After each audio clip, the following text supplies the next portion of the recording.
फैसलाबाद में 17 साल बाद इंटरनेशनल क्रिकेट की रौनकें बहाल होने जा रही हैं। तैयारियां मुकम्मल हैं। पहला मार्का इकबाल स्टेडियम फैसलाबाद में कल खेला जाएगा और ट्रॉफी की रुनुमाई भी हो गई, कप्तानों की प्रेस कॉन्फ्रेंस भी हो गई।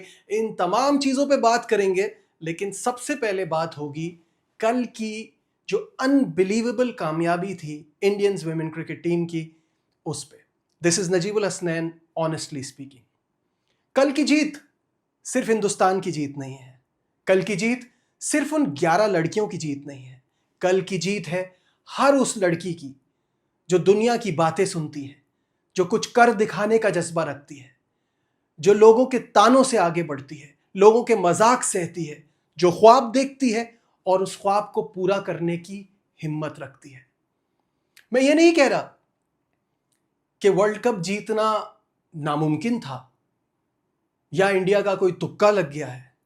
मैं ये कह रहा हूं कि इस माशरे में, इस सोसाइटी में, इस रीजन में ये वाकई कोई मामूली बात नहीं है। मुझे कल बहुत सारे लोग कह रहे थे कि आपने इस पर वीडियो नहीं बनाई। वो सिंक इन नहीं हो रहा था। कितने ताल्लुकात इंडिया पाकिस्तान के अजीब दोहराए पे हैं। एक अजीब सिचुएशन है दोनों मुल्कों के बीच में। फिर भी न जाने क्यों मुझे कल ऐसी खुशी हो रही थी जो मैं एक्सप्लेन नहीं कर सकता। क्योंकि हमारे माशरे में आज़ादी का मतलब मॉड कपड़े पहन के इधर उधर जाना, घूमना फिरना, ये नहीं है। आज़ादी का मतलब ये है कि इन लड़कियों को वो मौके फराहम किए जाएं जिनसे वो जो चाहती हैं, जो कर दिखाना चाहती हैं, उसको पूरा कर सकें। इंडिया, ऑस्ट्रेलिया, न्यूजीलैंड के लिए ये बहुत नॉर्मल बात है। वो हमसे 100 साल आगे हैं। हाँ, हम बातें करने के लिए तो अपने यहाँ लड़कियों को बड़े मौके देते हैं, बराबरी की बात करते हैं, बट हम सब जानते हैं ऐसा नहीं है। इंडिया, श्रीलंका, बांग्लादेश, पाकिस्तान, इनके लिए ये एक एक्स्ट्रा ऑर्डिनरी अचीवमेंट है। फिर कहूंगा, ये जीत सिर्फ उन 11 लड़कियों की नहीं है। हरमनप्रीत कौर हो, शिफाली वर्मा हो, दीप्ति शर्मा हो, स्मृति मंदाना हो, जमीमा हो, ये सब किसी ने लीडर बन के, किसी ने इंस्पायर करके एक यूनिट होके ये ट्रॉफी उठाई है और दुनिया की हर लड़की को ये बता दिया है कि ख्वाब देखने से मत डरो। लोग मजाक उड़ाएंगे, लोग कहेंगे कि ये इनका गेम नहीं है। आज सुबह मैंने हरमनप्रीत कौर की वो तस्वीर देखी जिसमें वो ट्रॉफी को हक करके लेटी हुई और पीछे लिखा हुआ है इट्स जेंटलमैन्स गेम, और जेंटलमैन कटा हुआ है इट्स एवरीबॉडीज गेम। ये कह सकती हैं they have made everybody proud. Third time is a charm कहते हैं ना। इंडिया को पहले 2 मौके मिले, वो वर्ल्ड कप नहीं जीत पाया। तीसरी बार फाइनल में गए और right thing at the right time. DY Patil के इस पैक्ड हाउस में वो ना सिर्फ मैच जीती, ना सिर्फ वर्ल्ड कप पहली बार अपने नाम किया, बल्कि हजारों लोगों को इन द ग्राउंड और करोड़ों लोगों को दुनिया में जो टीवी पे बैठ के देख रहे थे इंस्पायर किया। कल जो फैमिलीज आई हुई थी, उनके बच्चे, उनकी बच्चियां, ये हमेशा अपने जहन में रखेंगे यादें, इसको लेके जाएंगे, ये उनको इंस्पायर करेगी, ये अक्रॉस द ग्लोब सबको बताएगी कि कुछ भी चीज दुनिया में इम्पॉसिबल नहीं है। जब ये हो सकता है तो कुछ भी हो सकता है। तो मुझे खुद एज अ क्रिकेट फैन बहुत खुशी हुई कल ये परफॉर्मेंस देखकर, इन लड़कियों को इस तरह से इतना अच्छा करते हुए देखकर, इन लड़कियों का नेवर से डाई एटीट्यूड देखकर जो खुशी हुई वो एक्सप्लेन करना बड़ा मुश्किल है। वो सिर्फ कोई ट्रू क्रिकेट फैन ही समझ सकता है। तो यहाँ क्रेडिट बनता है बीसीसीआई का, क्योंकि हम अपनी लड़कियों का एक भी मैच नहीं जीती, एक भी मैच नहीं दे क्या रहे हैं हम उनको? क्या वो इन्वायरमेंट दिया है जो बीसीसीआई दे रहा है अपनी लड़कियों को? क्या उस तरह से लीग खिलाते हैं या लीग्स में भेजते हैं? नहीं, कुछ नहीं। एक आध टूर्नामेंट करा दिया, कहीं खिला दिया और समझे फर्ज पूरा हो गया, ऐसे नहीं होता।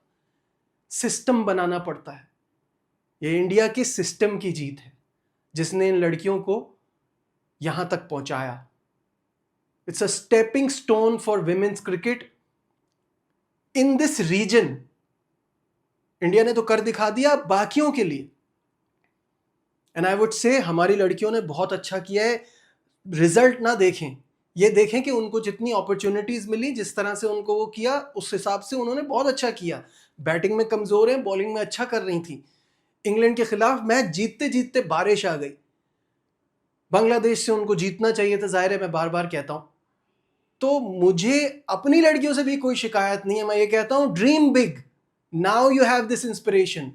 कल हरमनप्रीत कौर की इस जीत को, इंडियन विमेंस टीम की इस जीत को 83 की जीत से मिलाया जा रहा है। कपिल देव की कप्तानी में जो जीते थे, उस वक्त इंडियन टीम से यह कहा जाता था एक आध मैच तो जीत जाओगे ना। वो वर्ल्ड कप जीत आई। उस वक्त वो क्रेज नहीं था क्रिकेट का इंडिया में, वो क्रेज वहां से बना। इसी तरह विमेंस क्रिकेट का वो क्रेज नहीं था, वो क्रेज यहां से बनेगा। अब आगे इसमें और बेहतरी आएगी। खैर, मैं तो इस पर बहुत लंबा बात कर सकता हूं, क्योंकि ऑब्वियसली जीत ही इतनी बड़ी है कि इस पर जितनी बात की जाए कम है। तो एक बार फिर बहुत बहुत मुबारकबाद अक्रॉस द बॉर्डर जितने लोग देख रहे हैं, और वो लड़कियां जो सोचती हैं कि वो क्रिकेट में आना चाहती हैं, क्रिकेट में कुछ करना चाहती हैं। तो ये आपके लिए कल एक बहुत बड़ी एग्जाम्पल है कि अगर आप अपना 100% दें, मेहनत करें, फोकस रखें, तो सब कुछ अचीव हो सकता है। खैर, मूविंग ऑन, अब बात करते हैं जो वनडे सीरीज पाकिस्तान की है। इसमें फिर कहूँगा कि मुझे जनूबी अफ्रीका फिर भी कुछ खास सीरियस नहीं नज़र आ रही है, क्योंकि उन्होंने एक बार फिर अपनी जो टीम बनाई है वो वाकई बड़ी अजीब सी है। और मैथ्यू ब्रिट्स के सिर्फ 6 वनडे खेले हुए और उनको कप्तानी दी जा रही है। सामने शाहीन शाह अफरीदी कप्तान है, और शाहीन मुझे लगता है लीडिंग एबिलिटी तो बहुत अच्छी है। मैं ये प्रेफर करता कि वो पहले T20 में कप्तान बनते और फिर एक साल उनकी प्रोग्रेस देख के ये फैसला किया जाता कि उन्हें वनडे का कप्तान भी बनाया जा रहा है। ओवरऑल हम बात कर लेते हैं। सबसे पहले दोनों टीमों की हालिया रिकॉर्ड पे बात की जाए तो पाकिस्तान टीम वैसे तो बड़ा इस फेज में स्ट्रगल कर रही है, बट साउथ अफ्रीका के खिलाफ रिसेंट टाइम में हमारा रिकॉर्ड काफ़ी अच्छा है। पिछली 4 में से 3 सीरीज, जबकि पिछले 4 वनडे मैच भी हमने जीते हैं। और पिछले वनडे सीरीज तो अगर मैं आपको बताऊं, उसमें बड़ी बेहतरीन परफॉर्मेंस वहाँ जाके जनूबी अफ्रीका में उनको वाइट वॉश करने वाली पाकिस्तान पहली टीम बन गई। और इसके अलावा जो हमने नेशनल स्टेडियम कराची में जो आखिरी वनडे मैच खेला था, उसमें रिकॉर्ड रन चेस 353 हमने किया था, जिसमें 260 रन की पार्टनरशिप थी बिटवीन सलमान अली आगा एंड मोहम्मद रिजवान। दोनों ने सेंचुरियां बनाई, जिसकी बदौलत पाकिस्तान जो है उसने 49th ओवर में ये रन चेस किया था। तो ये भी बड़ी कमाल की परफॉर्मेंस है। इस मैच में पाकिस्तान ने हाँ, बांग्लादेश से हमने आखिरी बार यहाँ फैसलाबाद में मैच खेला था अप्रैल 2008 में। उसके बाद यानी जो 17 साल का गैप आ रहा है, उसके बाद जो है वो यहाँ हम मैच खेलने जा रहे हैं। यहाँ पे पाकिस्तान का रिकॉर्ड भी अच्छा है। ओवरऑल 12 मैचेस पाकिस्तानी टीम ने यहाँ खेले हैं, जिसमें से 9 पाकिस्तान जीता है, 3 में शिकस्त का सामना करना पड़ा है। तो विन रेशियो इज़ अराउंड 75%।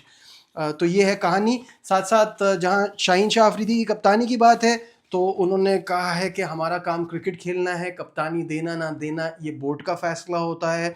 साथ में उन्होंने बाबर आजम के बारे में कहा है कि वो इतने ज़बरदस्त खिलाड़ी हैं, 2-3 मैचेस में ना चलें तो ये ना समझे कि उनकी क्रिकेट ख़त्म हो गई है। ऑब्वियसली वो एक टीम के अंदर 2-3 ही मैच विनर्स होते हैं, तो उनको आपको थोड़ा टाइम देना चाहिए। He is very excited and very hopeful कि यहाँ पाकिस्तान कामयाबी हासिल करेगा। और इस जनूबी अफ्रीका की टीम को देखते हुए भी मुझे ऐसी फीलिंग आती है कि जीतना भी चाहिए। आप क्या सोचते हैं कमेंट्स में ज़रूर बताइएगा। लाइक, शेयर, सब्सक्राइब और देखते रहिए नजीबुल हसनैन ऑनेस्टली स्पीकिंग।